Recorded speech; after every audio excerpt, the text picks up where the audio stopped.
পৃথিবী বড় স্বার্থপর, দুনিয়া বড় স্বার্থপর।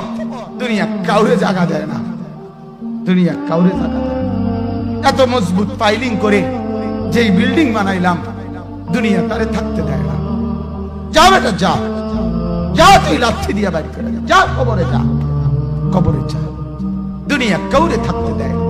দুনিয়া কত ক্ষমতা ধরকে মাটির নিচে ফেলায় দিছে, দুনিয়া কত সম্পদ আলাকে মাটির নিচে ফেলে দিছে, দুনিয়া কত সুন্দরী নারীকে মাটির নিচে ফেলায় দিছে, মাটির সাথে রেজা রেজা করে ফেলছে। আজ আর চেহারা নাই, আজ আর রূপ নাই, আজ আর যৌবন নাই, আজ আর ক্ষমতা নাই। এমন বাদশা ছিল পৃথিবীতে যার হাতের আঙ্গুলের ইশারায় মানুষের গর্দান উড়াইয়া দিত, যার হাতের ইশারায় উঠত মানুষ, বসত মানুষ। আজ বাদশারা নাই, আজ সম্পদওয়ালারা নাই, আজ মালওয়ালারা নাই। দুনিয়া কাউরে থাকতে দেয় না, কাউরে না দোস্ত, কাউরে দেয় না।